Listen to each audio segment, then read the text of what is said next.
Turkey has two things Europe needs: a fast-growing economy and a young population. But can the Turks be considered truly European? The country's hopes and fears explored now on BBC World. In Turkey, millions of Kurds are discriminated against by the state. Many travel to Istanbul in search of a better future.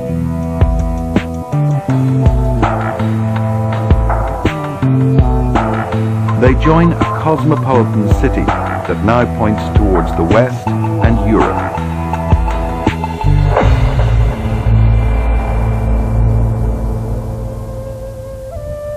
The peak of Mount Ararat is covered with snow all year round. According to the Bible, this is where Noah's Ark stopped after the universal flood. Here, at an altitude of 2,000 meters, the air is fresh and clean. For the Armenians, Mount Ararat is the sacred mountain, but the last Armenians here were either murdered or fled during World War I. Today, Turkish Kurds live in these highlands.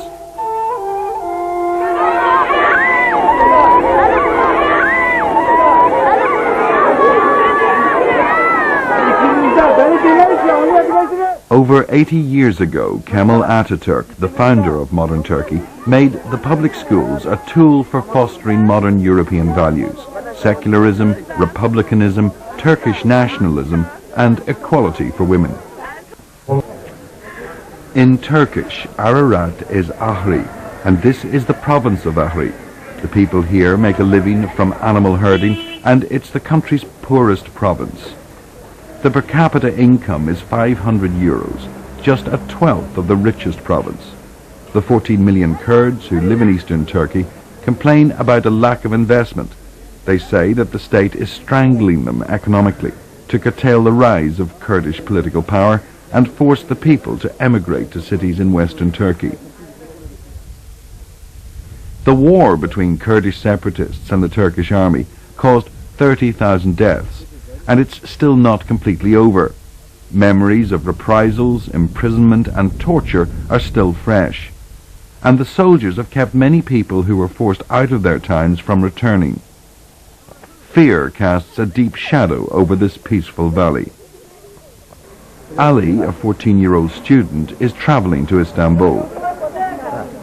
For Ali's uncle, the enemies are the Turkish soldiers who were responsible for making hundreds of people disappear during the war.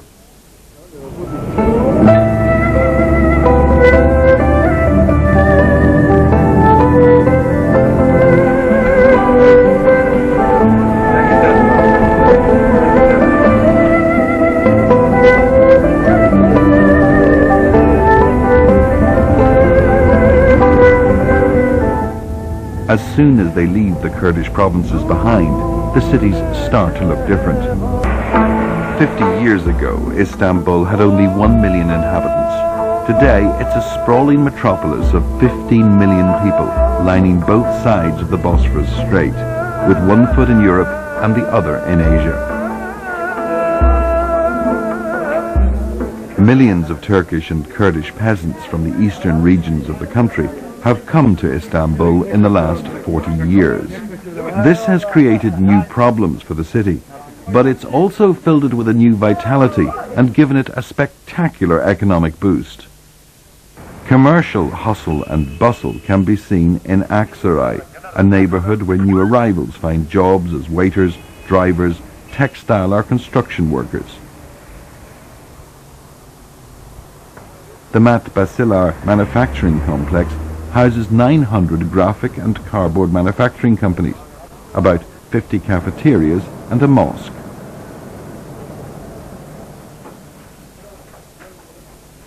It's like a small city where thousands of people work and even sleep, hardly ever seeing the light of day. Ali has been living inside here for 10 days now. His uncle and his partners own a company that manufactures paper boxes and bags for companies in Turkey and Germany. Most of the 12 workers here are from Doya Bahaset, and many of them are relatives of the owners. In Turkey, family ties are still very strong. In Turkey, Kurds are victims of both cultural and economic discrimination. Nearly 3 million have come to Istanbul. Ali's dream is the dream of so many others who work their fingers to the bone every day for a better future.